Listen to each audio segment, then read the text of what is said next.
Hello children, welcome to the channel H2O, the A to Z of chemistry.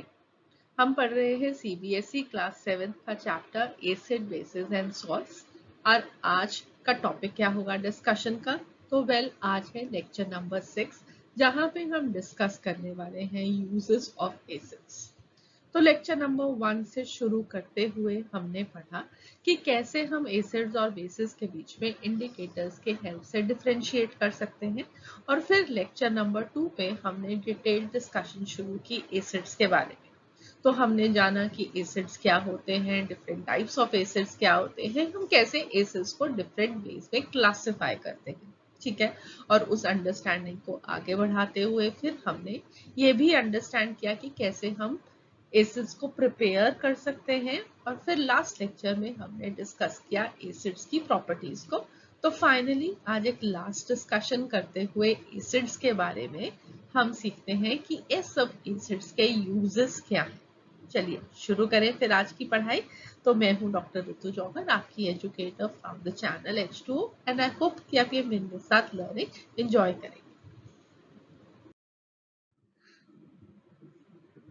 तो acids और acid से बनने वाले कंपाउंड्स दोनों को हम बहुत ज्यादा यूज करते हैं इंडस्ट्री में, एग्रीकल्चर में और अपने घरों में भी।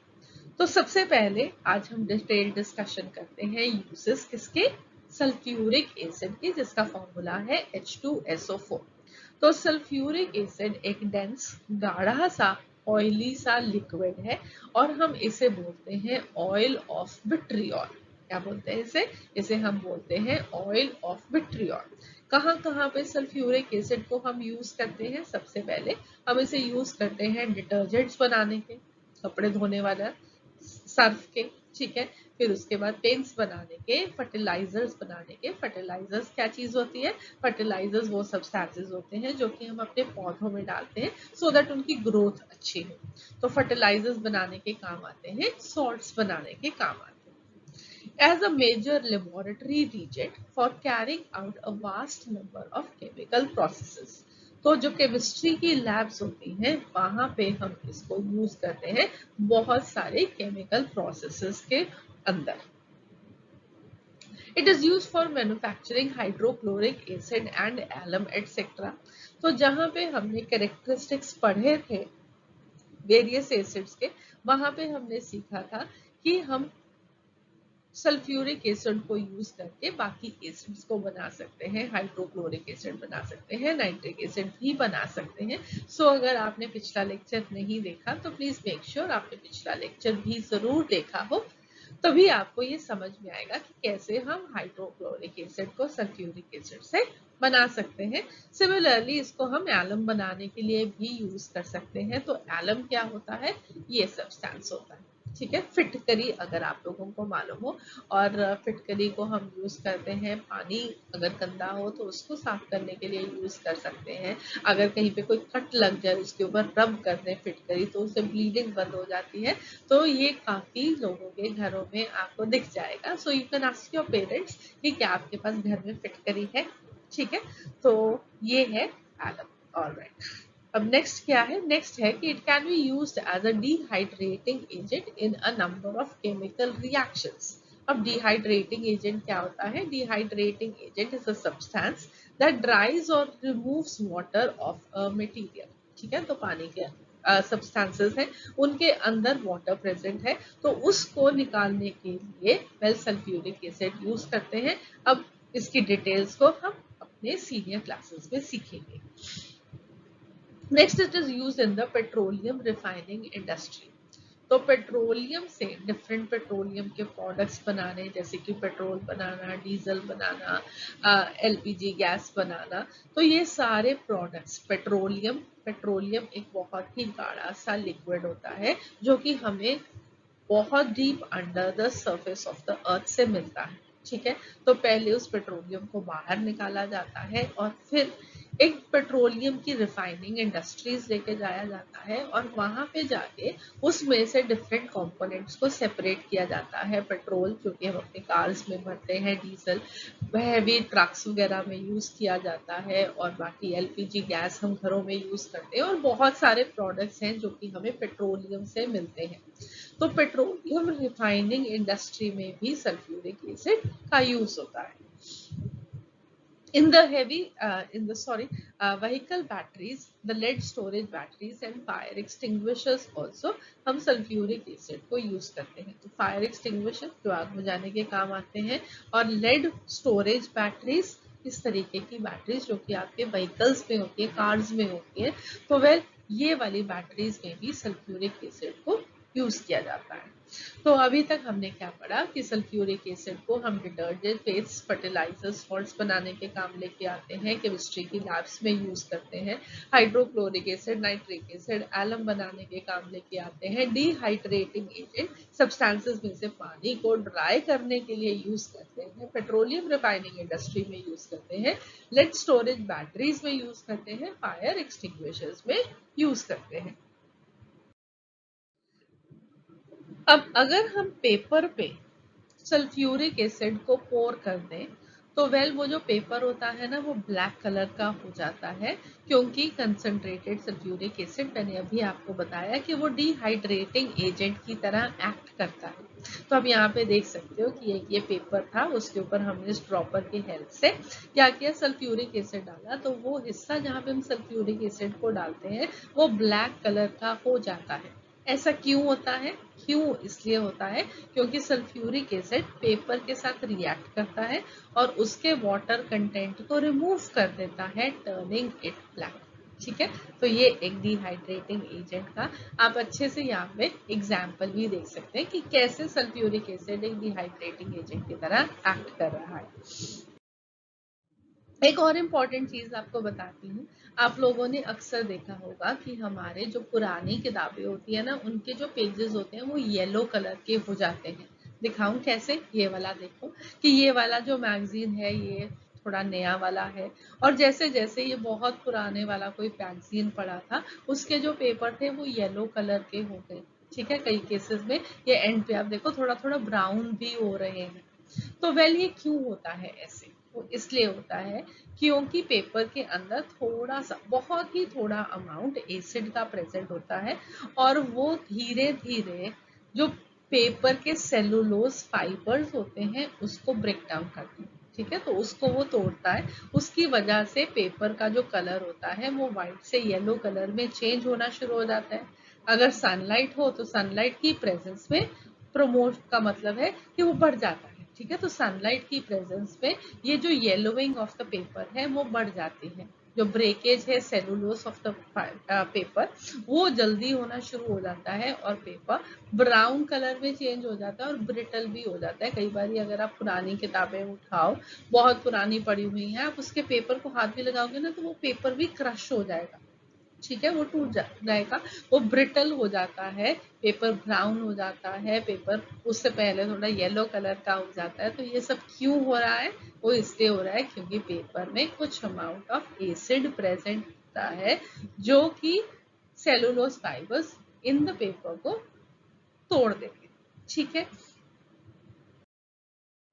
सो नेक्स्ट है हमारे पास नाइट्रिक एसिड। नाइट्रिक एसिड का फॉर्मूला होता है HNO3, और नाइट्रिक एसिड को हम एक्वा फोर्टिस भी कहते हैं।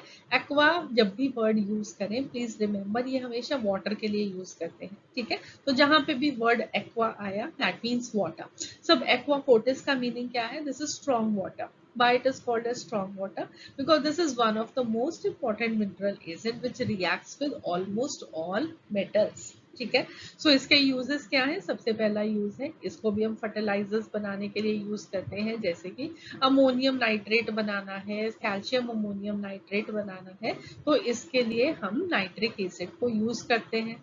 बहुत सारे कंपाउंड्स जैसे कि सिल्वर नाइट्रेट बनाना हो, सोडियम नाइट्रेट बनाना हो, उसके लिए हम नाइट्रिक एसिड को यूज करते हैं। It is use for the purification of precious metals like gold and silver. It is use for manufacturing rayon. Rayon क्या है? रेयन है एक सिंथेटिक फाइबर। ठीक है। जैसे कि अगर आप अंडरस्टैंड करो कि आप लोगों ने क्या पढ़ा है, आप लोगों ने नेचुरल फाइबर्स के बारे में पढ़ा, आप लोगों ने क्लास 6 के अंदर कॉटन के बारे में पढ़ा, और अब आपने क्लास 7 के अंदर वूल के बारे में पढ़ा, सिल्क के बारे में पढ़ा, तो वो नेचुरल फाइबर्स थे। तो नेचुरल फाइबर्स तो हमें नेचर से मिलते हैं। तो आर्टिफिशियल फाइबर्स या सिंथेटिक फाइबर्स वो फाइबर्स होते हैं जिन्हें हम खुद मैन्युफैक्चर करते हैं अपने लेबोरेटरीज में, अपने इंडस्ट्री में। तो रेयन भी एक एग्जाम्पल है उसका, जिसके अंदर हम यूज करते हैं नाइट्रिक एसिड को बनाने में, इसको रेयन को। Okay, then in the manufacture of explosives, जो बॉम्ब्स बनाने के काम आता है, जैसे कि टीएनटी। टीएनटी का फुल फॉर्म होता है ट्राई नाइट्रोटोलीन। ठीक है, तो इसको एक्सप्लोसिव बनाने के लिए भी हम यूज करते हैं, जैसे कि टीएनटी, नाइट्रोग्लिसरीन, ये एग्जाम्पल्स हैं एक्सप्लोसिव्स के। नेक्स्ट है hydrochloric acid, that is HCl, और इसका कॉमन नेम क्या है, म्यूरेटिक एसिड। इसको कहाँ पे यूज करते हैं, इसको डाइज बनाने के लिए यूज करते हैं, ग्लूज बनाने के लिए यूज करते हैं, नंबर ऑफ मेडिसिन बनाने के लिए यूज करते हैं, स्टार्च से ग्लूकोज बनाने के लिए इसको यूज किया जाता है, कॉमन सॉल्ट को प्योरीफाई करने के लिए इसको हम यूज करते हैं। ठीक है, और हम किसके लिए यूज करते हैं, बाथरूम क्लीनर बनाने के लिए हम HCl का यूज करते हैं। ऑलराइट, और उसके बाद हम इसको यूज करते हैं एज अ ब्लीचिंग एजेंट। अब ये जो हाइड्रोक्लोरिक एसिड है, ये हमें क्लोरीन दे सकता है, क्लोरीन गैस दे सकता है, और ये जो क्लोरीन होती है, this acts as a bleaching agent. अब ये ब्लीचिंग एजेंट क्या होता है आपको अभी बताती हूँ, एक second. Yes, so bleaching agent is an agent that makes things white or colorless.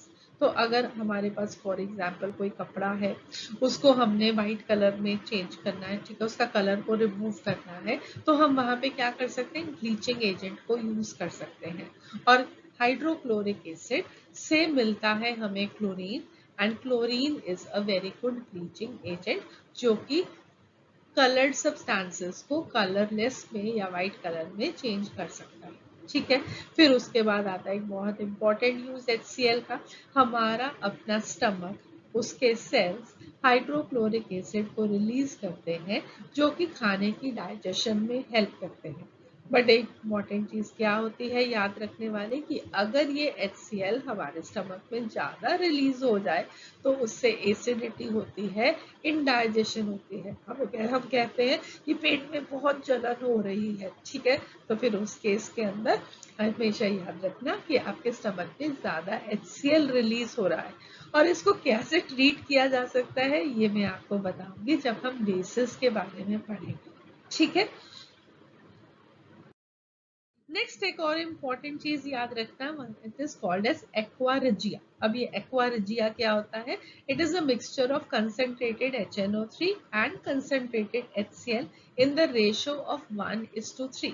1 part concentrated HNO3 nitric acid का ले लो, 3 पार्ट्स कंसंट्रेटेड हाइड्रोक्लोरिक एसिड के ले लो, इनको मिक्स कर दें हम, तो उसको हम बोलते हैं एक्वारिजिया। और इससे हम noble metals like gold and platinum को भी डिसॉल्व कर सकते हैं। ठीक है, तो मैंने अभी अभी आपको ये बताया था कि जो कंसंट्रेटेड जो नाइट्रिक एसिड होता है, वेल वो ज्यादातर सारे मेटल्स को डिसॉल्व कर देता है। ठीक है, उसके अंदर सारे मेटल्स डिसॉल्व हो जाते हैं, बट ये जो noble metals like gold and platinum है, ये नहीं हो पाते। तो उसके लिए हम क्या करते हैं, उसके लिए हम 1 पार्ट HNO3 का लेके उसमें 3 पार्ट HCl के मिक्स कर देते हैं, और फिर देखें तो अगर ये गोल्ड और प्लैटिनम भी है ना, ये भी उसमें पिघल जाएंगे। ठीक है, डिसॉल्व हो जाएंगे।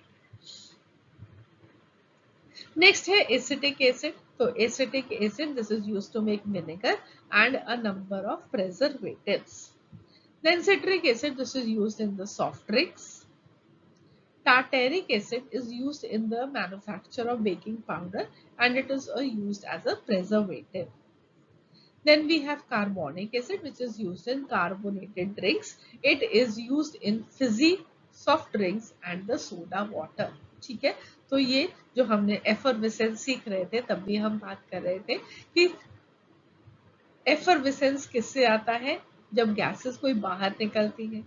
तो हमने कोल्ड ड्रिंक्स में क्या डाला है, कोल्ड ड्रिंक्स के अंदर हमने बहुत ही हाई प्रेशर में कार्बन डाइऑक्साइड को उन ड्रिंक्स के अंदर डिसॉल्व किया हुआ है, ठीक है। और पानी के साथ जब कार्बन डाइऑक्साइड मिलता है तो क्या फॉर्म करता है, वो फॉर्म करता है carbonic acid. So carbonic acid is used in carbonated drinks to make it fizzy, ठीक है। boric acid is used to prepare eye drops. And we have one more, phosphoric acid, which is used to make fertilizers, ठीक है। अब next important कुछ applications देखते हैं इन acids की। तो अब आप लोगों को सबको मालूम है कि हम लोग अचार बनाते हैं, तो अचार बनाने के लिए हम कई बार विनेगर को यूज करते हैं, ठीक है। तो हम अचार बनाने के लिए किसको यूज करते हैं, विनेगर को यूज करते हैं। क्यों यूज करते हैं, इसलिए क्योंकि ये जो एसिड्स होते हैं they are dangerous to living beings, so they can be used as preservatives to kill the bacteria, ठीक है। तो हमने ये कहा था कि जो विनेगर है या हमें ऑर्गेनिक सोर्सेज से जो एसिड्स मिलते हैं वो बहुत स्ट्रॉन्ग एसिड्स नहीं होते हैं, राइट। वो हमारे लिए बहुत स्ट्रॉन्ग एसिड्स नहीं होते हैं, हम उन एसिड्स को कंज्यूम कर सकते हैं, मगर ये इतने स्ट्रॉन्ग एसिड्स होते हैं कि ये बाकी के माइक्रोस्कोपिक लिविंग ऑर्गेनिजम्स को मार सकते हैं, ठीक है। इसलिए हम अपने अचारों में, और जैसे ये प्याज है, तो आप लोग जब होटल से आते हो तो वहां पे आपको विनेगर वाले अनियंस मिलते हैं, आप बड़े मजे से उनको खाते हो। तो वो क्यों है, वो अनियंस के अंदर हम विनेगर को डाल देते हैं और वो विनेगर के अंदर अनियन पड़े रहते हैं, खराब नहीं होते। क्यों नहीं खराब होते, क्योंकि उनको खराब करने का कारण होता है ये बैक्टीरिया जो कि फूड को डिकम्पोज करके खराब कर देते हैं, ठीक है। तो अब हम नहीं चाहते हैं कि हमारे अनियंस खराब हो, हमने उसके अंदर विनेगर डाल दिया। हमारे जो अचार होते हैं, जैसे कि सर्दियों में हम गाजर गोभी का अचार डालते हैं तो उसके अंदर हम विनेगर को डाल देते हैं, वो उससे क्या होगा कि वो खराब नहीं होंगे, ठीक है। तो वो बैक्टीरिया को मार देते हैं। So this process is called as pickling. It protects the food from contamination and becoming stale, ठीक है। So this is one very important use of acids, that is now vinegar or acetic acid that we are using over here, जिसे हम कहते हैं pickling। हमने अपने fruits and vegetables के ऊपर ये विनेगर को डाल दिया और हम वो बैक्टीरिया उसके अंदर जो प्रेजेंट होते हैं उसको मार देते हैं और वो फूड जो है वो खराब नहीं होता, ठीक है। I hope this is clear what is pickling. Next एक बहुत इंपॉर्टेंट एप्लीकेशन है that cut fruits they are kept fresh with the lemon coating. अब क्या होता है, बहुत सारे केसेस में आपने देखा होगा कि आपने एक एप्पल को काटा और एप्पल को काट के थोड़ी देर के लिए रखा रह गया वो, तो उसकी जो सरफेस होती है वो डार्किश सी या ब्राउनिश से कलर की हो जाती है। आई होप आप लोगों ने देखा होगा, और फिर आपको ऐसा एप्पल खाने का मन नहीं करता। तो पहली बात, ये ऐसा होता क्यों है, ठीक है। तो वो होता इसलिए है क्योंकि इन एप्पल्स में और फॉर एग्जांपल बनानास में भी कुछ ऐसे केमिकल सब्सटेंसेस प्रेजेंट होते हैं जो कि ऑक्सीजन इन द एयर के साथ रिएक्ट करेंगे जब हम उनको काट के ऐसे ही छोड़ देंगे, और इस रिएक्शन से जो फ्रूट्स हैं उनका जो कलर है वो डार्किश या ब्राउनिश कलर का हो जाएगा, ठीक है। और फिर ऐसा एप्पल या ऐसा बनाना खाने का आपका मन नहीं करेगा।